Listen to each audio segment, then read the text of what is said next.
What's up, guys? Welcome to another episode of Goblin Town Reviews, where today we are reviewing an EP by a German band, Deathdoom band, called Voidhaven. Came out in 2018. So this is a special request for my dad, Steve McCumber Jr. Hey, Dad, how you doing? I hope you are seeing this video right now. But yeah, this is something that he showed me recently that I've been listening to. And I wanted to do it for the channel just so he could get a video of what me and Brandon both think about this thing. So I guess starting off, Brandon, do you know much about the Deathdoom deal and what to expect and what kind of some of the main bands are and when it started, all that? Deathdoom? No, nothing there specifically. I mean, even as far as Doom goes, all I really know is that, like, you know, it stems from, like, Black Sabbath. Yeah. Black Sabbath. Yeah. I mean, like, and I know, like Stoner is a derivative of Doom, and just the slower, I guess, it being, Doom doesn't typically have as much growling, like, at all, really. I don't know as much about, I've listened to a lot of, like, 80s Doom, like St. Vitus, Trouble, Candlemass, bands like that. And from what I remember, there wasn't a lot of, growling per se. But nowadays, the Doom genre has been it's been appropriated so widely and used in so many different facets by other genres that the growling has become like a fixture in that style of music. Yeah. And Deathdoom has become its own thing, and it's grown in popularity too. So a lot of the slower, heavier stuff you hear nowadays, like Funeral Doom and like Deathdoom, a lot of it will have the growling vocals. Okay, yeah. But it didn't start off that way. So Deathdoom, as far as I can tell, Deathdoom really took off in the 90s. And spearheaded by what they called the Peaceville Three. Peaceville was a record label, and the three bands, Anathema, Paradise Lost, and My Dying Bride, were pretty much like the torchbearers for this kind of style of metal back then. And then other groups like Rapture, Swallow the Sun, Draconian. There's so many of them. I can't even remember them all right now, but it basically, let's just say it became very popular. This style of metal did, and it's kind of a perfect mixture. You know, it's good. It's accessible in the sense that it's not super fast and technical. Yeah. It has more of an emphasis on melody and songwriting, but then it's got like the death metal, the punchiness of death metal too. Yeah, So a lot of the music attempts to convey feelings of depression and melancholy, while at the same time being hard as fuck, if that makes sense. I was gonna say, it's kind of artistic. Like, I mean, of course it's artistic, it's fucking music. But, like... I know what you mean, though. But, like, to the layman, like, I feel like they would get that sense of, like, the expression is so much more obvious. Yeah, it's and like the music and the themes, it all comes together to like make such an obvious like display. Yeah. It's definitely an underground form of metal, but it's been done so well by so many people for so long at this point that I feel like it's definitely a mainstay of that music scene, and it's been a mainstay in my family's listening habits for about 25-30 years also. So I grew up with listening to a lot of this stuff, and I've had a lot of amazing experiences listening to these bands, but I want to get into Voidhaven and kind of talk about how well they were able to pull this style of music off. And what kind of would separate them from the other bands that have done it before. Yeah. And your thoughts about the music and your initial impressions being kind of a newcomer to this style. You know, what's your if you had any emotions while you were listening to it, or what you thought of the musicianship, etc. So you want to start out with the Floating Grave? Yeah. I mean, so I was like, I took notes on like an initial listen, and then I've been listening to it, and then I took some extra notes not too long ago. But so from the first time, I liked the clean part at the beginning.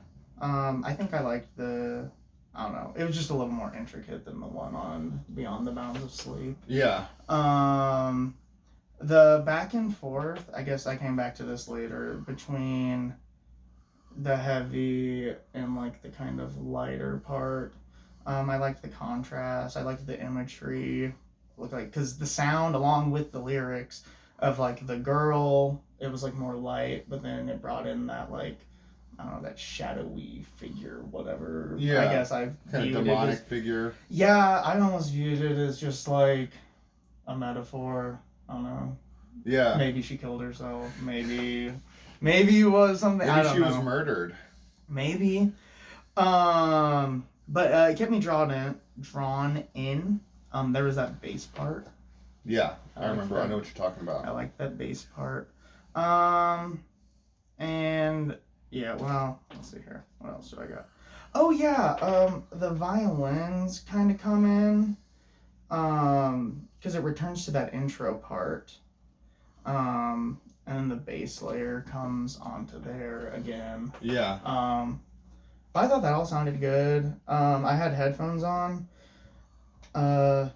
And it was all very, I like almost felt it in my chest. Like, I don't know, vibrations like made it. Yeah. But I was like, okay. And I just felt very immersed into kind of the vibe of it. Thinking back, I can't like remember the melodies from the floating grave though. But yeah, just the imagery and the contrast, and then those like that specific bass part, and yeah, those were the highlights. Yeah, the floating grave was definitely my favorite of the two. I like the way, like you brought up the contrast, like between the lighter and the heavier parts. Mm-hmm. If you listen to that song, you'll notice they are alternating sections between the clean singing and then the harsher vocals. Yeah. They're going back and forth between those two. Mm-hmm. And then I think they keep that melodic theme from the beginning that was initially played on guitar. I think they keep that theme pretty consistent through the whole track. Mm-hmm. So I think it tied together well thematically, melodically. I think they did a really good job representing the genre as far as like again with the contrastings, the light and the dark. You know, that's something that's been done almost uniformly across the genre. Okay. As far as like artists trying to achieve that, having like brighter, lighter sections and then the heavier sections. Mm-hmm. It's supposed to be sweet, but at the same time it's like a little bit depressing. Yeah. You know, and then comes the heavy part, right? Mm-hmm. And you're constantly like being shown these different moods and going back and forth between them. So if it's done well, then it's like a really cool emotional ride. Yeah. But I think that sometimes across, and this is true across metal, I think sometimes we have like certain genre tropes. Whether it's tremolo picking in black metal or blast beats in death metal or pig squealing in deathcore, or whether it's like whatever it is, if it's overused too much, I think it loses some of its potency. Mm-hmm. And at the same time, it's like that's how you identify it as, I know what that is. Yeah. As soon as you hear it, you're like, yes, this is X, Y, and Z, you know? Yeah. It's kind of like a good gateway, and then you find your bass band, and then you find a band. Yeah. You like it. You get into the genre more. You get a better understanding of it. You realize that band that introduced you is a little more basic. Yeah. But that's kind of what helped you get into it. Yeah. But now any of the other bands that are kind of in that basic category, you probably don't like.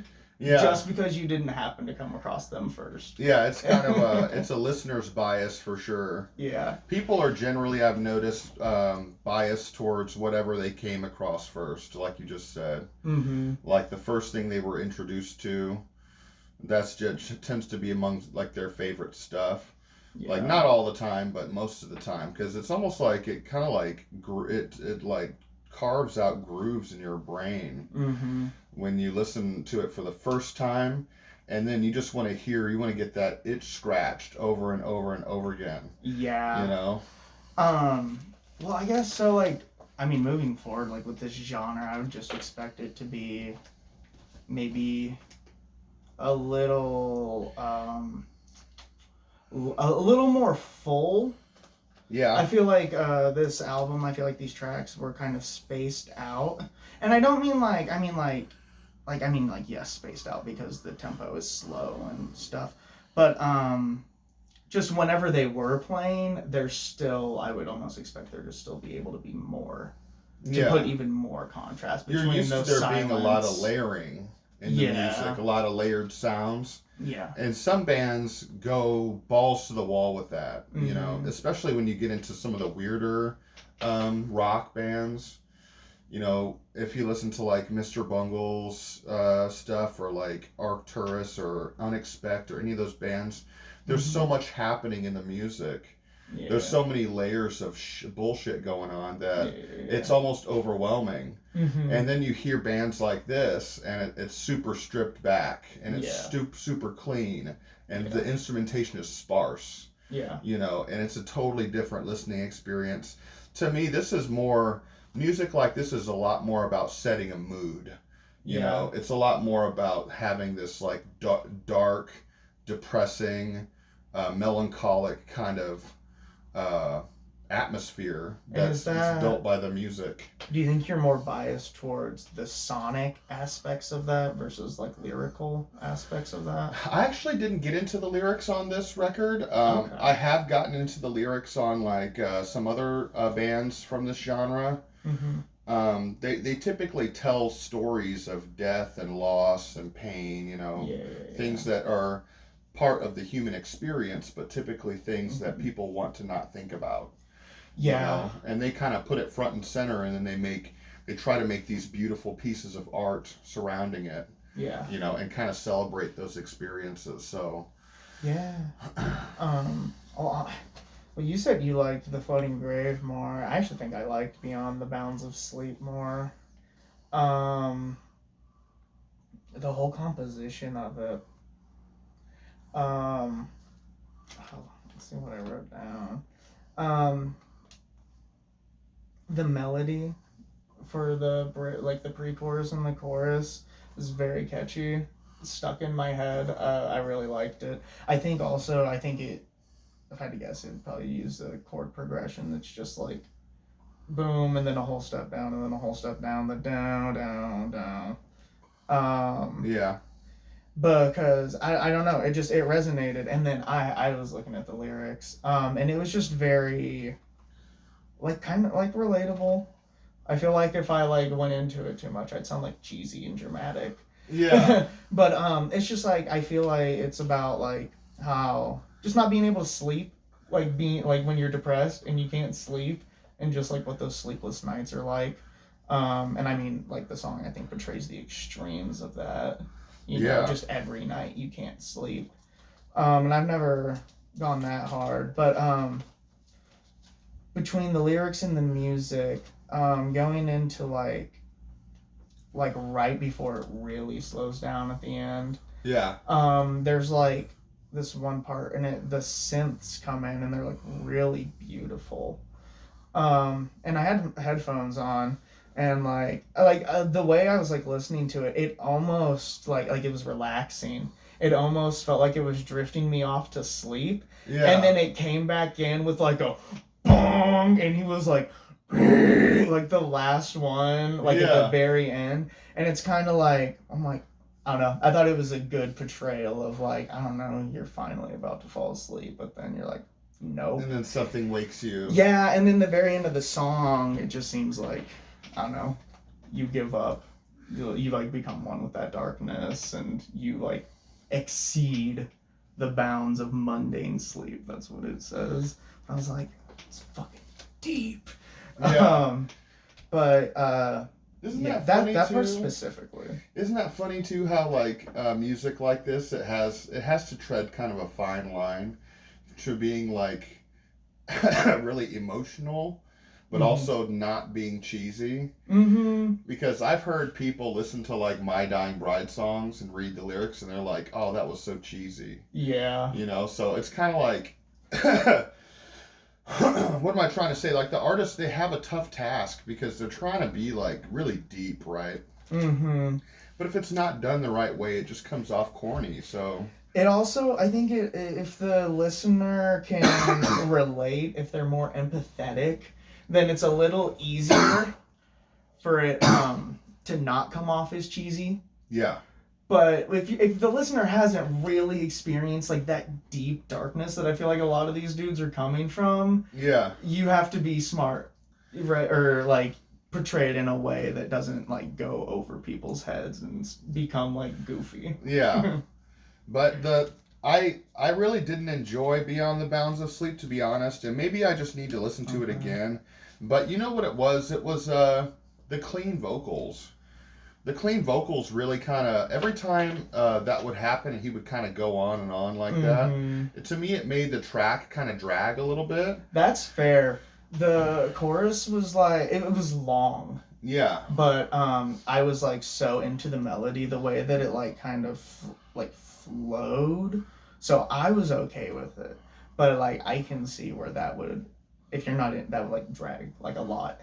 Yeah, well, because it was a lot of the song. To me, it was kind of like Chemist Syndrome, because Chemist is a doom band, and they're one of my favorites. They're kind of like a throwback. They don't have a lot of growling. It's mostly clean singing.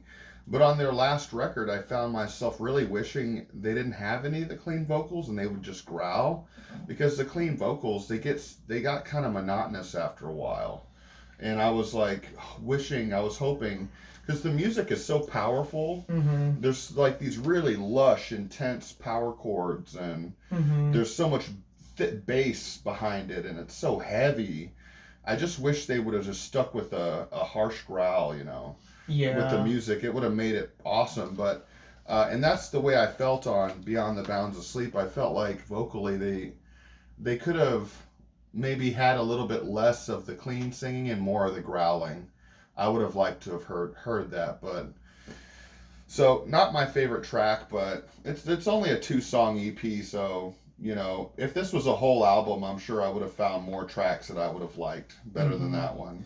Do you think it would have sounded good if they would have layered screams onto the chorus throughout, kept the clean, but also had screams? Or yeah, that would have sounded good. Yeah. Does Doom have that? Do they layer? They do that. Yeah. Okay. Yeah, they do.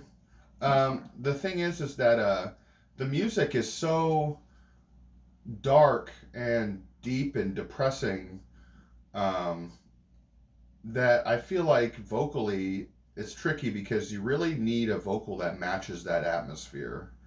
Yeah. And I feel like his vocals, they are haunting and they are kind of moody, but to me they're a little bit flat. They don't really like do it for me, and that's just like a personal preference. But there are so many other vocalists in this genre that really stick out. Like my favorite is Aaron Stainthorpe from My Dying Bride.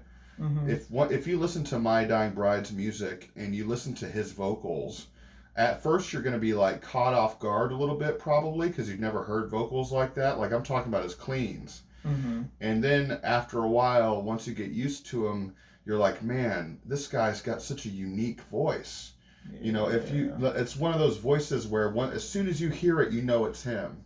Yeah. You know, this guy, his vocals sounded kind of like 1,000 different vocalists, and it didn't really like stick. There wasn't any real unique quality in his voice for my ears. No. So I struggled with that, but overall, I'm pretty happy with it though. The Floating Graves is still going to go on my playlist. And I'll be happy to see maybe another album, a full-length album from these guys, if it ever comes out. This was 4 years ago, so. Yeah, no. I mean, whenever I'm in that a shady mood, Yeah. I'll definitely be popping this on. Yeah, there's the funny thing is like now we're starting to get into like the real depressive stuff, and the rabbit hole goes so deep that like you wouldn't even believe. Yeah. Like there's entire genres dedicated just for like the most depressing metal you've ever heard in your life. Like Funeral Doom. Yeah. If you thought this was slow, Funeral Doom is like super fucking slow. Like this genre's for people who have had children who have died on accidents that they caused. It's for that kind of emotion. That's rough, man. So, do you have anything you want to say about it before we conclude here? No, not. I mean, I'm excited to see what else is in the genre. I feel like that was like kind of a base. Like I feel like they weren't doing anything. Yeah. Crazy. No, I feel like it definitely like adhered to the expectations of the genre very well. Yeah. It's just that the reason this came so highly recommended in my suspicion is because Deathdoom is like probably one of my dad's favorite genres. Mm-hmm. Like, so this is like Deathdoom done the way it's supposed to be done. Mm-hmm. And that's why he loves it. And my uncle's the same way. My uncle's big into Deathdoom too, so my brother is too. They all love it. So yeah. But yeah. Well, cool. Well, thanks guys for stopping by again for another episode of Goblin Town. Yeah. And leave us a comment and subscribe and let us know what you want to hear us review, and we'll certainly do that for you. Yeah. So thanks again, guys, and we'll see you in the next video. Bye. Bye.